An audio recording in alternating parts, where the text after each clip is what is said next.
Welcome to study 24 Udaipur. इस video में हम इकोनॉमिक्स और आपके कॉमर्स हो गया, ईएफएम हो गया, अलग अलग जो एग्ज़ाम्स होते हैं, चाहे वो पीजीटी इकोनॉमिक्स का एग्ज़ाम हो, कॉमर्स का एग्ज़ाम हो, असिस्टेंट प्रोफेसर के एग्ज़ाम हो, उन सभी के लिए आज का हमारा जो वीडियो है बहुत हेल्पफुल रहेगा। इस वीडियो में हम इकोनॉमिक्स और साथ साथ में कुछ क्वेश्चंस जो हैं वो स्टैटिस्टिक्स के भी हैं, सांख्यिकी और अर्थशास्त्र से संबंधित लगभग 70 मल्टीपल चॉइस क्वेश्चन को इस वीडियो में सोल्व करेंगे। सबसे पहला जो आज का हमारा प्रश्न देखिए, उदासीनता वक्र की विशेषताओं से संबंधित निम्नलिखित कथनों पर विचार कीजिए। इनडिफरेंस कर्व के कुछ फीचर्स हमको दे रखे हैं। फर्स्ट आपको दे रखा है कि इनडिफरेंस कर्व जो होता है वो बाएं से दाएं गिरता हुआ होता है, left to right downward slope होता है। ठीक है, इनका जो स्लोप है वो नकारात्मक होता है, नेगेटिव होता है। पहला स्टेटमेंट जो है बिल्कुल सही है। दूसरा है, ऊंचा उदासीनता वक्र अपेक्षाकृत ऊंचे संतुष्टि के स्तर को व्यक्त करता है। हायर इंडिफरेंस का show higher level of satisfaction, ये भी बिल्कुल सही है। और फिर उदासीनता वक्र अक्षों के उद्गम बिंदु ओरिजिन से अगर हम देखें, इनडिफरेंस कर्व कैसे होते हैं, उन्नतोत्तर होते हैं, कॉन्वेक्स होते हैं। तो तीनों स्टेटमेंट, तीनों जो विशेषताएं हैं वो सही हैं। Correct answer option D.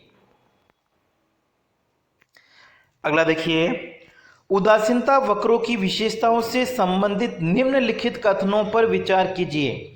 उदासीनता वक्रों का ढलान बाएं से दाएं ऋणात्मक होता है, बिल्कुल सही है।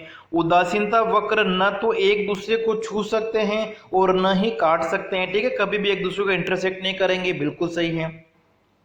फिर उदासीनता वक्र किसी भी अक्ष को स्पर्श नहीं करते हैं, जो एक्स एक्सिस हैं या वाई एक्सिस से टच नहीं करेंगे। तीनों विशेषताएं यहां पे भी सही हैं। करेक्ट आंसर ऑप्शन डी होगा। अगला देखिए, निम्नलिखित कथनों पर विचार कीजिए। सर्वप्रथम एजवर्थ ने उदासीनता वक्र तकनीक का प्रयोग किया। इनडिफरेंस कर्व टेक्निक का सबसे पहला जो यूज है वो किया था एजवर्थ ने, और बाद में उसका जो वैज्ञानिक विश्लेषण उसका प्रयोग किया गया था जे.आर. हिक्स के द्वारा, एलन के द्वारा। तो पहला कथन बिल्कुल सही है। और दूसरा क्या है, उदासीनता की मांग का विश्लेषण करने के लिए उदासीनता वक्रों का विस्तृत प्रयोग जे.आर. हिक्स और जे.डी. एलन के द्वारा किया गया, बिल्कुल सही है। और फिर उदासीनता वक्र एक अंक गणितीय विधि, ये कथन हमको गलत लग रहा है। तो यहाँ पे आंसर आपका हो जाएगा ऑप्शन सी, पहला और दूसरा कथन सही है। नेक्स्ट देखिए, परिवर्तनशील अनुपातों के नियम से संबंधित कथनों पर विचार कीजिए। इस नियम का संबंध एक निश्चित व दी हुई समयावधि अथवा प्रति इकाई समय के साथ में होता है, बिल्कुल सही है। और फिर अल्पकाल में उत्पादन के कुछ साधन स्थिर होते हैं, फिक्स्ड, और बचे हुए जो साधन है वो परिवर्तन, फिक्स्ड वेक्टर और वेरिएबल फैक्टर दोनों होते हैं, बिल्कुल सही हैं। तो यहाँ पे दोनों कथन करेक्ट हैं, ऑप्शन सी। नेक्स्ट, निम्नलिखित में से कौन परिवर्तनशील अनुपातों के नियम की अवस्था नहीं है? ठीक है, इंक्रीजिंग रिटर्न होता है वृद्धि, डिक्रीजिंग डिमिनिशिंग होता है ह्रास, कांस्टेंट होता है। यहाँ पे ऑप्शन डी, ये अवस्था नहीं होती हैं। अगला है, ह्रासमान प्रतिफल के पुराने नियम का आधार। डिमिनिशिंग रिटर्न की जो थ्योरी है उसका जो पुराना वर्जन है उसका नाम क्या है? पैमाने का घटता प्रतिफल। ठीक है, ये आंसर हो जाएगा आपका ऑप्शन सी। एक बार और चेक कर लेते हैं। परिवर्तनशील अनुपातों का नियम तो आधुनिक नाम है, प्रतिफल अधिनियम अनुपात पैमाने का घटता प्रतिफल, यहाँ हम कह सकते हैं प्रतिफल अधिनियम अनुपात। ठीक है, वैसे तो हमको लग रहा है कि जो ह्रासमान प्रतिफल का है उसको हम उपरोक्त में से कोई नहीं कहेंगे। ठीक है, क्योंकि पैमाने शब्द का यूज इसके लिए नहीं किया जा सकता है। तो इसको आप एक बार चेक कर लीजिएगा। नेक्स्ट देखिए, बढ़ते प्रतिफल की अवस्था में मोड़ बिंदु के बाद टीपी वक्र एक्स अक्ष के प्रति किस प्रकार का होगा? देखिए, यह आपका कुल उत्पादन वक्र का आकार है, यह आपका मोड़ बिंदु के बाद वाला भाग है, और यह अधिकतम होने के बाद में घट रहा है। तो ये वाला जो भाग है, ठीक है, वो एक तरह से हम देखें ये कैसा है, कॉनकेव है, अवनतोदर हम कह सकते हैं, ऑप्शन बी। नेक्स्ट है अल्पकाल से संबंधित है, शॉर्ट पीरियड, शॉर्ट रन से कौन संबंधित है, परिवर्तनशील अनुपातों का नियम, पैमाने का प्रतिफल जो है वो दीर्घकाल, लॉन्ग रन से संबंधित है, law of variable proportion, option C. Next देखिए, जब सभी साधनों में एक साथ परिवर्तन हो तो कहा जा सकता है कि फर्म का स्तर ऊंचा उठ रहा है, उद्योग का स्तर ऊंचा उठ रहा है, फर्म के प्लांट का पैमाना बदल गया है। ठीक है, जब सभी साधनों में परिवर्तन किया जाता है तो फर्म का जो पैमाना है, स्केल है, उसमें चेंजेस हो गया है, पैमाना बदल गया है। ये करेक्ट आंसर हो जाएगा सी। अगला है जब परिवर्तनशील साधन की एमपी सीमांत उत्पादन बढ़ने की दिशा में औसत उत्पादन, देखिए औसत उत्पादन और सीमांत उत्पादन के बीच में जो संबंध है ये हमारा एमपी है और यहाँ पे एपी है। तो जब सीमांत उत्पादन बढ़ रहा है, ठीक है, तो सीमांत उत्पादन बढ़ने की स्थिति में क्या होगा, ये देखिए जब सीमांत उत्पादन बढ़ रहा है तो यहाँ पे औसत उत्पादन भी क्या होगा, आवश्यक रूप से बढ़ेगा, ऑप्शन ए। नेक्स्ट है सीमांत लागत से कौन सा संबंधित है, M C N equal to T C N plus one. ठीक है, ये एन प्लस वन है, माइनस टी सी एन, नहीं गलत है, यहाँ पे एन माइनस वन होता तो सही होता। फिर एम सी वक्र यू आकार का होता है, बिल्कुल सही है। ठीक है, सीमांत लागत वक्र मार्जिनल कॉस्ट का यू शेप का होता है और सीमांत लागत को हम D C by D Q से निकाल सकते हैं। बी और सी दोनों सही हैं। नेक्स्ट देखिए, निम्नलिखित कथन पर विचार करने हैं, सीमांत लागत को T C N minus T C N minus one द्वारा व्यक्त किया जाता है, बिल्कुल सही है। दीर्घकालीन लागत वक्रों की अपेक्षा अल्पकालीन लागत वक्रों की यू आकृति कम स्पष्ट होती है। तो यहां पे हमारा होना चाहिए ऑप्शन, दोनों होना चाहिए, ऑप्शन सी। फिर नेक्स्ट देखिए, सीमांत लागत सूत्र निम्नलिखित में से किनके द्वारा व्यक्त नहीं किया जा सकता है, टीसी बाय एसी नहीं होता है, टीसी बाय एन ये भी नहीं होता है, TC N minus TC N minus one ये होता है, टीसी माइनस एसी ये नहीं होता है, मतलब केवल दूसरा ऑप्शन आपका हो गया ए।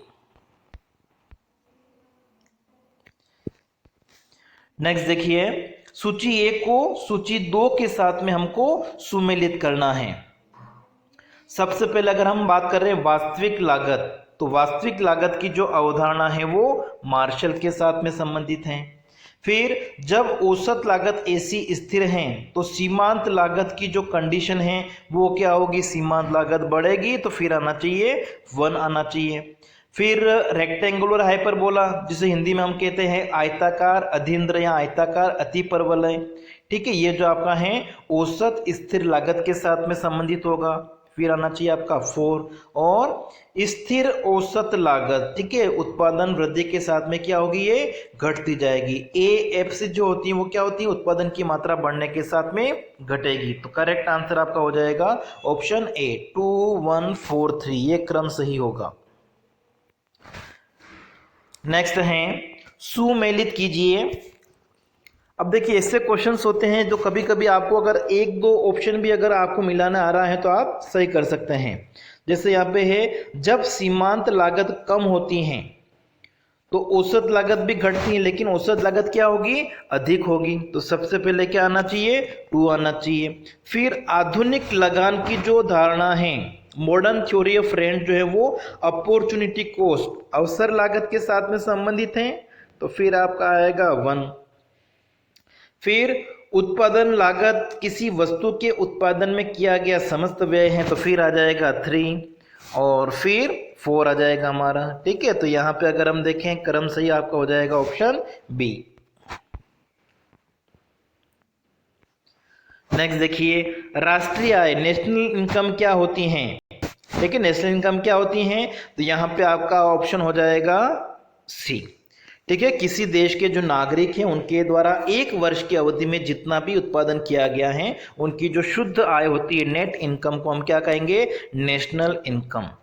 नेक्स्ट है राष्ट्रीय आय समिति, नेशनल इनकम कमेटी कब नियुक्त की गई। राष्ट्रीय आय समिति का गठन 1950 में होना चाहिए। ठीक है, इसको आप चेक कर लीजिएगा।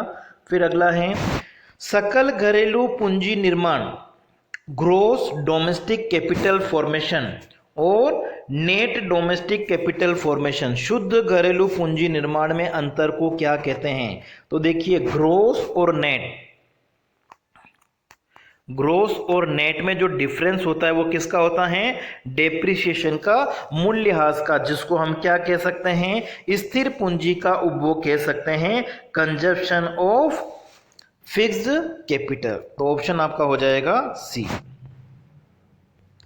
अगला देखते हैं सकल राष्ट्रीय उत्पाद की मात्रा निव्वल राष्ट्रीय उत्पाद की तुलना में ऊंची होती है। सकल ग्रोस जो होता है वो नेट से हमेशा ज्यादा होता है। क्यों होता है, उसका क्या कारण है। तो देखिए सकल ज्यादा होने का कारण क्या है, मूल्यह्रास, डेप्रिसिएशन। ठीक है, सकल राष्ट्रीय उत्पाद जो होता है वो शुद्ध राष्ट्रीय उत्पाद से अधिक होगा, क्योंकि सकल में क्या होता है, डेप्रिसिएशन जुड़ा होता है, और निवल नेट में से हम क्या करते हैं, डेप्रिसिएशन को माइनस कर देते हैं। तो यहाँ पे हमारे पास में ऑप्शन नहीं दे रखा है मूल्यह्रास का। ठीक है, ऑप्शन यहाँ पे अवेलेबल नहीं है। यहाँ पे अप्रत्यक्ष कर और अनुदान दे रखे, इनडायरेक्ट टैक्स और सब्सिडी, जो बाजार कीमत और फैक्टर कॉस्ट, मार्केट प्राइस और फैक्टर कॉस्ट में जो डिफरेंस होता है उसका हमको दे रखा है। ठीक है, तो यहाँ पे एक भी ऑप्शन सही नहीं होगा। फिर अगला देखिए भारत में राष्ट्रीय आय से संबंधित आंकड़े सर्वप्रथम किसने दिए थे। ठीक है, राष्ट्रीय आय की जो गणना है सबसे पहले 1868 में दादाभाई नौरोजी के द्वारा की गई थी। करेक्ट आंसर आपका हो जाएगा डी। नेक्स्ट है सैमुअल्सन व्यापार चक्र का सिद्धांत। ठीक है, सैमुअल्सन का जो व्यापार चक्र का सिद्धांत है वो गुणक और त्वरक की अंतःक्रिया, मल्टीप्लायर और एक्सीलरेटर का इंटरसेक्शन होता है, उसके ऊपर डिपेंड है। फिर नेक्स्ट है हिग्स के व्यापार चक्र में किसको स्थिर माना गया है, गुणक और त्वरक के जो मूल्य हैं, मल्टीप्लायर और एक्सीलरेटर के कांस्टेंट वैल्यू के बेसिस पर हिग्स ने ट्रेड साइकिल का कंसेप्ट दिया है, ऑप्शन सी। अगला देखिए इनमें से कौन सी व्यापार चक्र की अवस्था है। ठीक है, व्यापार चक्र में तेजी, प्रोस्पेरिटी भी होती है, अवसाद, डिप्रेशन भी होता है, सुस्ती, रिसेशन भी होता है। करेक्ट आंसर आपका हो जाएगा ऑप्शन डी, उपरोक्त सभी। नेक्स्ट देखिए पूंजी की सीमांत दक्षता, marginal efficiency of capital, MEC में उतार चढ़ाव आते हैं, तो व्यापार चक्र में भी क्या होगा, उतार चढ़ाव होगा। किन्स की अगर हम बात करें तो किन्स ने क्या बताया, व्यापार चक्र क्यों आते हैं, ट्रेड साइकिल, MEC में परिवर्तन के कारण। नेक्स्ट है किन्स के अनुसार व्यापक चक्र की व्याख्या की है, नहीं। केन्स के अनुसार व्यापार चक्र की गतिशीलता मुख्य कारण पूंजी की सीमांत दक्षता है। व्यापार चक्र उत्पन्न होने का कारण केन्स के अनुसार MEC है, बिल्कुल सही। तो हमारा केवल दूसरा कथन जो है वो सही होगा। अगला देखते हैं जनसांख्यिकी संक्रमण में जनसंख्या विस्फोट की शुरुआत को इंगित करने वाली अवस्था, जनसंख्या विस्फोट। ठीक है, इसका आंसर ऑप्शन सी होना चाहिए, इसको आपको चेक करना है। नेक्स्ट देखिए जनांकी संक्रमण सिद्धांत के प्रतिपादक नोटेस्टाइन। ठीक है, करेक्ट आंसर आपका हो जाएगा ऑप्शन सी। नेक्स्ट है भारत में जनांकी संक्रमण, डेमोग्राफिक ट्रांजिशन की प्रथम अवस्था, फर्स्ट स्टेज जो थी वो कब थी, 1921 से पहले। 1921 को जनसंख्या विभाजन का महावर्ष माना जाता है, तो 1921 से पहले प्रथम अवस्था थी। ठीक है, करेक्ट आंसर ऑप्शन ए। अगला देखते हैं जनांकी लाभांश, डेमोग्राफिक डिविडेंड के पूर्ण लाभ को प्राप्त करने के लिए भारत को क्या करना चाहिए। जैसे अभी हम देखें भारत एक तरह से डेमोग्राफिक डिविडेंड, जनसांख्यिकी लाभांश की अवस्था में है, और इसके पूर्ण लाभ को प्राप्त करने के लिए सरकार के द्वारा क्या किया जा रहा है, जो स्किल डेवलपमेंट प्रोग्राम है, ठीक है, कुशलता विकास के जो प्रोग्राम है उनको प्रोत्साहन दिया जा रहा है। Correct answer option A. Next देखते हैं, जनांकीय संक्रमण मॉडल के अनुसार भारत किस चरण में है? डेमोग्राफिक ट्रांजिशन मॉडल जो है उसके अनुसार देखें तो भारत में जन्म दर अभी क्या है, ऊंची है, और मृत्यु दर स्वास्थ्य सुविधाओं में विस्तार के कारण कम हो गई है। तो यहाँ पे ऑप्शन आपका होना चाहिए सी। नेक्स्ट देखते हैं, निम्न कथनों पर विचार कीजिए। जनसंख्या के घनत्व से अभिप्राय किसी देश या क्षेत्र विशेष में प्रति वर्ग किलोमीटर निवास करने वाले व्यक्तियों की संख्या। बिल्कुल सही है, ठीक है, प्रति वर्ग किलोमीटर कितनी जनसंख्या निवास करती हैं। और फिर शिशु लिंगानुपात में प्रति 1000 बालकों 0 से 6 वर्ष की तुलना में बालिकाओं 0 से 6 वर्ष को संख्या के रूप में व्यक्त किया जाता है। तो यहाँ पे दोनों कथन जो हैं वो बिल्कुल सही हैं। ऑप्शन हो जाएगा सी। नेक्स्ट है, माल्थस के अनुसार खाद्यान्नों की पूर्ति। तो माल्थस का जो जनसंख्या सिद्धांत है उसके अनुसार अगर हम देखें तो जो जनसंख्या है वो तो ज्यामितीय दर से बढ़ती हैं, ज्योमेट्रिक रेट से बढ़ेगी, और खाद्यान्नों की जो आपूर्ति है वो अंक गणितीय दर से बढ़ती है। तो करेक्ट आंसर हो जाएगा ऑप्शन ए। अंक गणितीय दर का मतलब 1 2 3 4, और ज्यामितीय दर का मतलब 1 2 4 8 16 ऐसे डबल होती रहती है। नेक्स्ट है, माल्थस ने जनसंख्या सिद्धांत, ठीक है, माल्थस ने जनसंख्या सिद्धांत दिया था 1798 में। नेक्स्ट है, इनमें से कौन नैसर्गिक प्रतिबंध है? माल्थस का जो जनसंख्या सिद्धांत है उसमें बताया कि किसी राष्ट्र की जो जनसंख्या है वो ज्यामितीय दर से बढ़ती है, और जो खाद्यान्नों की आपूर्ति होती है वो अंक गणितीय दर से बढ़ती है। इस स्थिति में क्या होगा, असंतुलन स्थापित हो जाएगा, और असंतुलन जब स्थापित हो जाएगा तो इस स्थिति में क्या होगा, प्रकृति के द्वारा कुछ प्रतिबंध लगाए जाते हैं, ठीक है, जिनको उन्होंने 2 भागों में बांटा था। प्रकृति के द्वारा जो लगाए जाएंगे वो कौन से हैं, नैसर्गिक, ठीक है, भूकंप, युद्ध, बाढ़, ये सभी इसके अंतर्गत आ जाएंगे। तो करेक्ट आंसर आपका हो जाएगा ऑप्शन डी। नेक्स्ट है, माल्थस सिद्धांत की आलोचनाओं से संबंधित कथन पर विचार करने हैं। इस सिद्धांत का गणितीय स्वरूप आपत्तिजनक है। बिल्कुल सही है, क्योंकि माल्थस ने कहा था कि जनसंख्या ज्यामितीय दर से बढ़ती है और खाद्यान्न अंक गणितीय दर से बढ़ता है, इसकी आलोचना की गई है। तो गणितीय स्वरूप जो है उसकी आलोचना है, आपत्तिजनक है। और दूसरा है, जनसंख्या वृद्धि किसी राष्ट्र के लिए हमेशा हानिकारक नहीं होती है, क्योंकि जो आलोचना करने वाले अर्थशास्त्री उनका मानना है कि जनसंख्या बढ़ती तो इससे श्रम की आपूर्ति बढ़ेगी, जिससे अर्थव्यवस्था में क्या होगा, उत्पादन क्षमता बढ़ सकती है, ठीक है। तो ऑप्शन आपका हो जाएगा सी। नेक्स्ट देखिए, अनुकूलतम जनसंख्या सिद्धांत का जनक, ठीक है, अनुकूलतम ऑप्टिमम पॉपुलेशन थ्योरी जो है वो एडविन केनन के साथ में संबंधित होने चाहिए, ठीक है, ऑप्शन आपका हो जाएगा सी। नेक्स्ट देखिए, सहसंबंध की विधि का उपयोग है। कोरिलेशन मेथड जो है उसकी क्या यूटिलिटी है? तो 2 चरों में संबंध अथवा भिन्नता और उनकी सीमाओं को ज्ञात करने के लिए इसका प्रयोग किया जाता है। बिल्कुल सही है। फिर शिक्षण सफलता की भविष्यवाणी करने के लिए भी इसका प्रयोग किया जा सकता है। अनुसंधान हेतु उपकरणों को तैयार करने, उनकी विश्वसनीयता तथा वैधता को ज्ञात करने के लिए भी हो सकता है। Option D. अगला है, निम्नलिखित कथनों पर विचार कीजिए। जब केवल 2 चरों के मूल्यों के बीच संबंध का अध्ययन किया जाता है तो इसको सरल सहसंबंध कहते हैं। बिल्कुल सही है। जब 2 से अधिक चर मूल्यों के मध्य संबंध का अध्ययन किया जाता है तो उसे आंशिक सहसंबंध कहते हैं, ठीक है। लेकिन यहाँ पे थोड़ी परिभाषा सही नहीं है, क्योंकि 2 से अधिक चरों में हम क्या करते हैं, जब हम अन्य चरों को स्थिर मान लेते हैं, ठीक है, तो आपका क्या होना चाहिए, आंशिक होना चाहिए। फिर तीसरा क्या है, जब 2 या 2 से अधिक स्वतंत्र चर मूल्यों का एक आश्रित चर मूल्यों के बीच संबंध का अध्ययन किया जाएगा तो उसको हम कहते हैं बहुगुणी, ठीक है। जैसे अगर हम बात करें, डिमांड जो है वो फंक्शन है प्राइस का, रिलेटेड गुड्स की प्राइस का, कंज्यूमर की इनकम का, ये सारे क्या हो गए, स्वतंत्र चर हो गए। तो जब स्वतंत्र चर दो या दो से अधिक होते हैं और एक आश्रित चर होता है तो इनके बीच के संबंध को अध्ययन को हम बहुगुणित सहसंबंध कहेंगे। बिल्कुल सही है। तो यहाँ पे पहला और तीसरा कथन सही है। करेक्ट आंसर आपका हो जाएगा ऑप्शन सी। और यहाँ पे अगर अन्य चरों को स्थिर मानते हुए लिखा जाता तो वो आंशिक सहसंबंध हो जाता, बिल्कुल वो भी सही हो जाता। फिर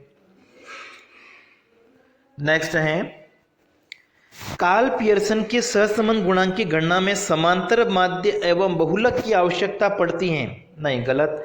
ठीक है, समांतर माध्य की आवश्यकता पड़ती है लेकिन बहुलक की आवश्यकता नहीं पड़ती है। तो पहला कथन तो हमारा गलत है। दूसरा है, संगामी विचलन सहसंबंध गुणांक की गणना करते समय पदों के चिन्हों पर ध्यान नहीं देते हैं। ये भी गलत है। ठीक है, जो चिन्ह होते हैं उनका ध्यान रखा जाता है। अगर मूल्य में वृद्धि हुई है तो उसको धनात्मक लिखा जाएगा, मूल्य में अगर कमी हुई है तो माइनस लिखा जाएगा, और अगर कांस्टेंट है उसके लिए हम इक्वल लिखते हैं। तो यहाँ पे आपका आंसर हो जाएगा ऑप्शन डी। न तो एक सही है और न ही दूसरा।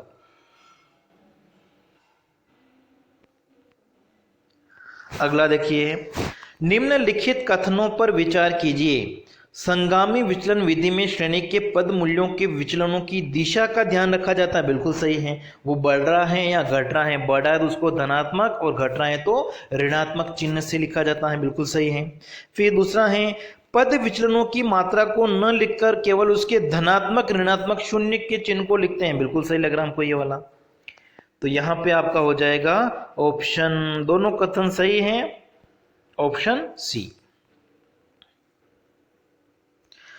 अगला है, ईमानदारी, सुंदरता आदि चरों के सहसंबंध गुणांक निकालने के लिए किस विधि का प्रयोग करेंगे। ईमानदारी, सुंदरता, ये क्या है, एक तरह से एट्रीब्यूट्स हैं, गुणात्मक तथ्य हैं जो गुण को दर्शाते हैं। और गुणात्मक तथ्यों में सहसंबंध ज्ञात करने के लिए स्पीयरमैन की कोटि अंतर विधि, रैंक डिफरेंस मेथड का यूज किया जाएगा। नेक्स्ट देखिए, श्रेणी ए तथा बी के चर मूल्यों का स्पीयरमैन की कोटि अंतर सहसंबंध गुणांक -1 है। इसका मतलब क्या हो गया, उनमें किस प्रकार का संबंध है, पूर्ण ऋणात्मक। अगर +1 होता तो पूर्ण धनात्मक, केवल माइनस में होता तो ऋणात्मक, और प्लस में होता तो धनात्मक। -1 है, इसका मतलब क्या हो गया, पूर्ण ऋणात्मक। नेक्स्ट देखिए, परफेक्ट नेगेटिव। नेक्स्ट है, पूर्ण सहसंबंध, परफेक्ट कोरिलेशन हेतु चरों के लिए कौन सा कथन सही है। देखिए, पूर्ण सहसंबंध की दिशा जो है वो ऋणात्मक भी हो सकती हैं, धनात्मक भी हो सकती हैं। तो दिशा तो अलग अलग हो सकती है लेकिन अनुपात एक होना चाहिए। ठीक है, तो आंसर हमको यहाँ पे ए लग रहा है। फिर भी अगर कोई मिस्टेक हो जाती है आप हमको बताइएगा। नेक्स्ट देखते हैं, प्रकाश के बढ़ने के साथ तापमान के बढ़ने का संबंध, दोनों चरों में वृद्धि हो रही है इसलिए इसको हम कहेंगे धनात्मक सहसंबंध, ऑप्शन सी। नेक्स्ट है, ए और बी में सहसंबंध गुणांक 0 होने पर दोनों चर मूल्य, ठीक है, इनका मतलब दोनों चरों में सहसंबंध की उपस्थिति का अभाव है या अनुपस्थिति हम कह सकते हैं। ऑप्शन आपका हो जाएगा सी। नेक्स्ट देखिए, स्पीयरमैन की कोटि अंतर सहसंबंध गुणांक निकालने के लिए किस सूत्र का प्रयोग करेंगे। स्पीयरमैन की विधि में हमारा जो फॉर्मूला है वो इनमें से हो जाएगा ऑप्शन सी। ठीक है, R = 1 - 6 sigma d² upon n³ - n। और यहाँ पे कभी कभी यह ऐसा भी लिखा हुआ सकता है n² - 1। ठीक है, दोनों सही होंगे। तो अभी हमारा ऑप्शन सी सही है। अगला देखिए, संभाव्य विभ्रम और प्रमाप विभ्रम, प्रोबेबल एरर और स्टैंडर्ड एरर में क्या संबंध है। तो प्रोबेबल एरर जो होता है संभाव्य विभ्रम वो क्या होता है, प्रमाप का 2/3 होता है, 2/3। ठीक है, ऑप्शन हो जाएगा सी। अगला है, कौन सा व्यक्ति सूचकांक के क्षेत्र से संबंधित है। इंडेक्स नंबर में बाउले की विधि है। फिशर, देखिए लिखा हुआ यहाँ पे इरविंग फिशर है, और मार्शल, पहला, तीसरा, चौथा, ऑप्शन डी।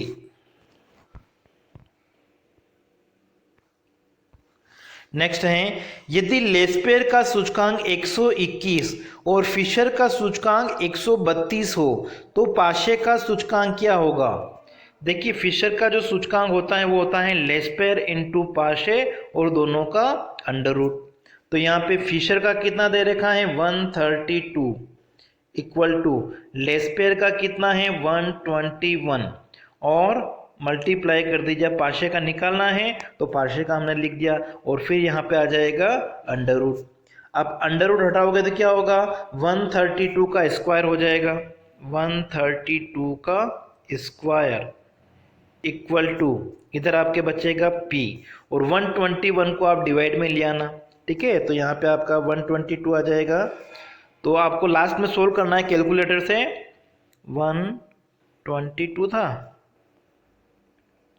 सॉरी 121 तो 132 का स्क्वायर कर लीजिएगा 132 इंटू 132 और जो आएगा उसमें हम 121 का डिवाइड करेंगे। तो देखिए आपका जो फिशर का जो सूचकांक है वो 132 है, लेस्पेयर का 121 है, फिशर से कम है तो पाशे का क्या होगा थोड़ा ज़्यादा होगा। थोड़ा ज़्यादा मतलब या तो 142 आना चाहिए या 144 आना चाहिए, आपको करना है कैलकुलेटर से। नेक्स्ट देखिए, निम्नलिखित कथनों पर विचार कीजिए। सूचकांक 100% परिणाम देने में सफल होता नहीं, औसत रूप से सत्य हम कह सकते हैं। और फिशर का सूत्र तत्व उत्क्रमिता परीक्षण पर खरा नहीं उतरता, ये भी गलत है क्योंकि फिशर का जो सूत्र है वो तत्व उत्क्रमिता परीक्षण और दोनों जो टाइम रिवर्सल है समय उत्क्रमिता परीक्षण और तत्व फैक्टर रिवर्सल टेस्ट दोनों को वो सेटिस्फाई करता है। तो यहाँ पे ऑप्शन डी। अगला देखते हैं, उपभोक्ता मूल्य सूचकांक पूरे देश के लिए एक निकाला जाता है नहीं। ठीक है, जो कंज्यूमर प्राइस इंडेक्स होता है वो अलग अलग जो ग्रुप होते हैं कि जैसे इंडस्ट्रियल वर्कर हैं, एग्रीकल्चर वर्कर हैं, इन सभी के लिए अलग अलग निकाला जाता है, ना कि एक। फिर दूसरा है, भारित मूल्यानुपात विधि को पारिवारिक बजट विधि कहा जाता है। दूसरा कथन हमारा सही है, ऑप्शन बी केवल दूसरा। नेक्स्ट है, प्रायिकता बंटन प्रोबेबिलिटी डिस्ट्रीब्यूशन जो है वो क्या होता है अपरिमित होता है, इनफाइनाइट है। ठीक है तो ऑप्शन हो जाएगा डी।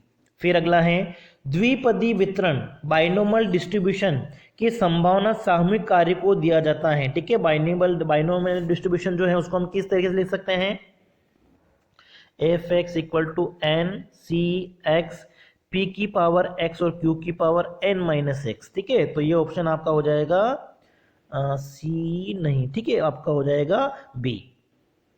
ठीक है बी करेक्ट है, इसको चेक कर लीजिएगा। अगला देखिए, द्विपैरामीट्रिक विखंडित संभावना वितरण एक उदाहरण है। ठीक है द्विपैरामीट्रिक आ गया, इसका मतलब ये द्विपदी वितरण का उदाहरण होगा, ऑप्शन ए होना चाहिए। नेक्स्ट है, एक द्विपदी वितरण में क्या होता है समांतर माध्य और बहुलक दोनों के मूल्य क्या होंगे सदैव समान होंगे। ठीक है ऑप्शन बी। अगला है, द्विपदी वितरण का माध्य जो होता है वो उसके वितरण के माध्य से क्या होना चाहिए अधिक होना चाहिए। ठीक है इसमें कंफ्यूजन है, इसको आप एक बार चेक कर लीजिएगा, ऑप्शन ए होना चाहिए मेरे हिसाब से। फिर देखिए, आयाम n तथा p के साथ एक द्विपदी वितरण के विचरण का अधिकतम मूल्य कितना हो सकता है, अधिकतम मूल्य आपका होना चाहिए n/4 होना चाहिए। ठीक है ऑप्शन बी। नेक्स्ट है, आयाम n तथा p के साथ द्विपदी वितरण का माध्य होता है तो ये होता है n इंटू p और ठीक है n इंटू p होना चाहिए द्विपदी वितरण का माध्य। तो यहाँ पे आपका जो करेक्ट आंसर है वो ऑप्शन सी होना चाहिए। ठीक है देखिए ये शायद मेरे हिसाब से होना चाहिए उसका स्टैंडर्ड डेविएशन होना चाहिए n/p 1 - p ये स्टैंडर्ड डेविएशन है और जो मीन होता है वो क्या होगा n × p के इक्वल होगा। ठीक है ऑप्शन 28 का सी होना चाहिए। अगला देखते हैं, बी एक्स वाई और बी वाई एक्स, एक्स तथा वाई पर तथा वाई का एक्स पर प्रतिगमन ढाल को बताते हैं। तो एक्स और वाई के बीच में सहसंबंध गुणांक क्या होता है, दोनों जो प्रतिगमन गुणांक है उनको मल्टीप्लाई करके उनका अगर हम अंडर रूट निकाल देते हैं तो क्या आ जाएगा हमारे पास में, कोफिशिएंट ऑफ कोरिलेशन। तो करेक्ट आंसर यहाँ पे आपका हो जाएगा ऑप्शन ए। फिर अगला देखिए, प्रतिगमन विश्लेषण रिग्रेशन एनालिसिस जो है उसके संदर्भ में कौन सा स्टेटमेंट जो है वो ट्रू है, ठीक है, सत्य कथन कौन सा है। यह कारणात्मक संबंध प्रतिपादित करती है तथा उसे सिद्ध करती हैं। यह कारणात्मक संबंध प्रतिपादित करती हैं परंतु सिद्ध नहीं करती हैं। दो चरों की स्थिति में एक चर में परिवर्तन होने के कारण दूसरे चर में होने वाले परिवर्तनों का पूर्वानुमान है। और फिर यह केवल संबंध की मात्रा बताती है। यहाँ पे आंसर आपका होना चाहिए ऑप्शन तीसरा और चौथा, दोनों हमको सही लग रहा है। करेक्ट आंसर ऑप्शन सी होना चाहिए। नेक्स्ट देखिए, यदि प्रतिगमन गुणांक 0.6 तथा 0.9 है, प्लस में है, तो सहसंबंध गुणांक, देखिए दोनों प्रतिगमन गुणांक रिग्रेशन कोफिशिएंट पॉजिटिव साइन के हैं। इसका मतलब जो आर हैं वो भी क्या होगा, पॉजिटिव होगा। इसका मतलब आंसर आपका होना चाहिए ए और बी में से। अब क्या है वो हम क्या करेंगे, इन दोनों को मल्टीप्लाई करके उसका रूट निकाल देंगे, ठीक है। ये आपका हो जाएगा 0.6 मल्टीप्लाई बाय 0.9, तो ये आ जाएगा 0.54, लेकिन अंडर रूट में है, ठीक है। 0.54 का अंडर रूट आना चाहिए, आपका ऑप्शन बी होगा, ठीक है, 0.73। फिर नेक्स्ट देखिए, यदि सहसंबंध गुणांक 0.48 है, बी एक्स वाई 0.4 है, तो बी वाई एक्स क्या होगा, ये आपको इसी फॉर्मूले से निकालना है, ठीक है। R equal to B X Y multiply by B Y X का अंडर रूट, बस यहाँ पे आप वैल्यू रख दीजिए, ठीक है। यहाँ पे आपका हो जाएगा 0.48 इक्वल टू, एक आपको दे रखा है 0.4 लिख दीजिए और दूसरा हम निकाल लेंगे, ठीक है, बी वाई एक्स। तो ये हो जाएगा आपका B Y X equal to, under root हटाओगे तो 0.48 का स्क्वायर हो जाएगा और 0.48 के स्क्वायर में 0.4 का हम डिवाइड कर देंगे, ठीक है। उसके बाद आप चेक कर लेना, जो भी आंसर आएगा वो हमारा करेक्ट आंसर हो जाएगा। अगला देखिए, निम्नलिखित कथनों में से कौन सा कथन सत्य नहीं है। बी एक्स वाई और बी वाई एक्स का गुणनफल एक से अधिक नहीं होता है, बिल्कुल सही है। दोनों प्रतिगमन गुणांक का जो मल्टीप्लाई है, गुणनफल है, वो एक से अधिक नहीं होगा। प्रतिगमन के दोनों गुणांक या तो धनात्मक होंगे या ऋणात्मक होंगे, ये भी बिल्कुल सही है। दोनों या तो पॉजिटिव होते हैं या दोनों नेगेटिव होते हैं, एक माइनस और एक प्लस का नहीं होगा। फिर संगामी विचलन रीति के अनुसार यदि अधिकतर विचलन संगामी होते हैं तो सहसंबंध धनात्मक होगा, ठीक है, ये बिल्कुल सही है। फिर उसके बाद में हमारा है निरपेक्ष माप नहीं है, ठीक है। कार्ल पियर्सन का जो सहसंबंध गुणांक है, गुणांक क्या होते हैं, सारे सापेक्ष माप होते हैं, रिलेटिव मेजर होते हैं। तो यहाँ पे ऑप्शन आपका मुझे लग रहा है होना चाहिए ऑप्शन पहला, दूसरा और तीसरा तीनों सही है, तो ऑप्शन आपका हो जाएगा डी। अगला देखते हैं, निम्नलिखित कथनों में से असत्य कथन का चयन करना है। प्रतिगमन रेखाओं के बीजगणितीय स्वरूप को प्रतिगमन समीकरण कहते हैं, ठीक है। जो रिग्रेशन लाइन है उसको अगर हम अल्जेब्रिक रिप्रेजेंट कर रहे हैं तो वो आपका हो जाएगा रिग्रेशन इक्वेशन, बिल्कुल सही लग रहा है। फिर प्रतिगमन रेखाओं की जो रचना है, विधि न्यूनतम विधि अंतर्गत श्रेणी ए तथा बी के लिए बी की ए पर प्रतिगमन रेखा की रचना इस प्रकार की जाती है कि क्षैतिज रूप से विभिन्न बिंदुओं के विचलनों के वर्गों का योग न्यूनतम हो। नहीं, योग न्यूनतम होता है इसलिए न्यूनतम वर्ग विधि का प्रयोग किया जाता है, ठीक है। तो ये कथन आपका गलत होना चाहिए। बाकी को और देख लेते हैं, श्रेणी ए तथा बी के लिए बी की ए पर प्रतिगमन रेखा तथा ए की बी पर प्रतिगमन रेखा से अंकित चर मूल्यों के विचलनों के वर्गों का योग न्यूनतम हो, इसके लिए न्यूनतम वर्ग विधि का प्रयोग किया जाता है, बिल्कुल सही है, ठीक है। तो यहाँ पे असत्य कथन आपका हो जाएगा ऑप्शन बी। फिर नेक्स्ट देखिए,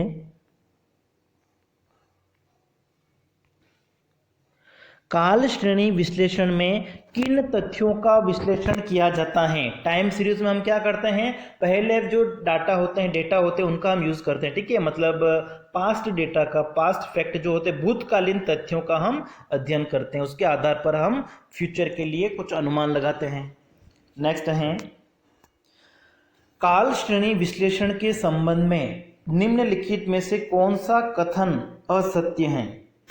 यह भूतकालीन घटना चक्रों का विश्लेषण है, इसके आधार पर वर्तमान नीतियों का निर्माण किया जाता है, यह केवल दीर्घकालीन उच्चावचनों का अध्ययन करता है। यह गलत लग रहा है, क्योंकि काल श्रेणी में हम अल्पकालीन और दीर्घकालीन दोनों प्रकार की जो प्रवृत्तियां हैं, ट्रेंड्स हैं, उनका हम स्टडी करते हैं और फिर इसमें मूल्यों को समय के रूप में प्रस्तुत करते हैं। बिल्कुल सही है। फिर देखिए नेक्स्ट, काल श्रेणी विश्लेषण में स्वतंत्र चर मूल्य किसके माप को प्रस्तुत करते हैं? जो स्वतंत्र चर मूल्य होता है वो बताता है आपका समय को, टाइम को।